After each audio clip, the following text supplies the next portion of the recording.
Testing, testing, testing.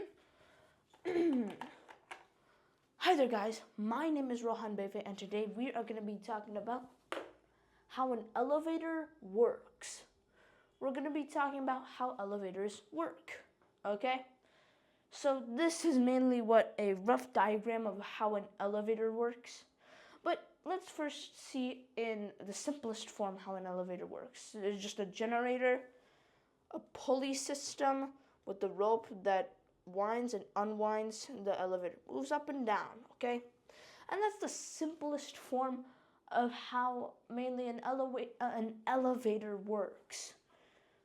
But what a real elevator works and how it works and all the safety mechanisms and functions and how to handle the way and how stable it is can all be countered up to this, okay?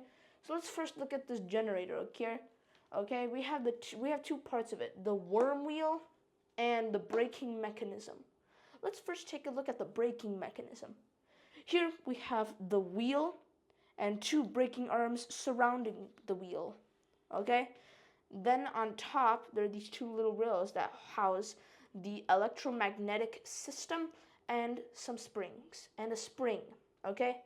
And what the electromagnetic system and the springs do is basically engage or disengage the brakes on the elevator. When it engages, disengages, the electromagnetic system keeps the wheel spinning, rotating, okay? There's a generator there. It keeps it spinning, okay?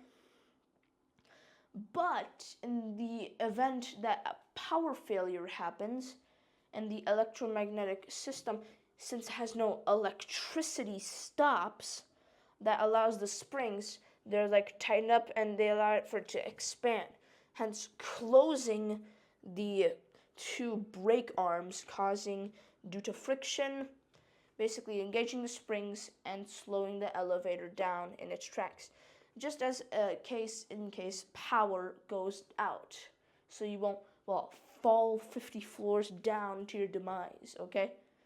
So that's that. And the other part, the worm wheel, the part that moves it up and down. You see, let's go back to that original design, okay? You see, in order to move the elevator up with just such simple design with a pulley system that engages and disengages, it has a high torque, okay? And how do we get that high torque? Well, this is how it works. So when the wheel is spinning, okay, it spins this coiled up thing, okay, which turns a gear, which turns the rope that it moves up on, the steel cables that the elevator moves up on, and the elevator is also connected to steel tracks as well, just for straightness, okay? So, and this part is also ingenious as it allows for high speed, okay? Technically high speed, okay? And low torque. And then it's transferred to the gear, so now it's low speed but high torque. And because of this high torque, it allows the elevator to move up and down. And it also has a not self-brake system, but just in case it cannot rotate backwards or anything like that, just in the event that unnecessary speed or unnecessary movement happens, okay? It's just not needed for that, okay? But okay, let's say it's moving, okay? But it's going to be a bit rough without a counterweight system. The counterweights basically equalize the elevator. They're mostly roughly the same weight, hence making it balanceable. It's meant for stability. Well, how does this work? On the other hand, we'll talk about that later, okay? And basically say the elevator goes down, and then counterweight will move up, and it's basically balancing it. But let's say more passengers arrive on the elevator, okay? What now? It's gonna be an imbalance, right? Unbalanced, but okay, fine. Let's talk about this right now, okay? So it's imbalanced, right? What happens? So since it's imbalanced, okay, and if you needed to balance it, we had to add more weight to the counterweight. But we just can't do that. I mean, stuck in somewhere else. We just can't, okay? So what it basically does is to reduce it to a minimum, so that way it doesn't get too janky and all. It just reduces it as much as it can, so that way it'll be as stable as it can, okay? And the elevator is on these steel cables, okay?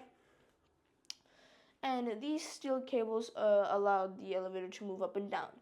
And sure, say few steel cables are cut off, it should theoretically be fine. It can still work.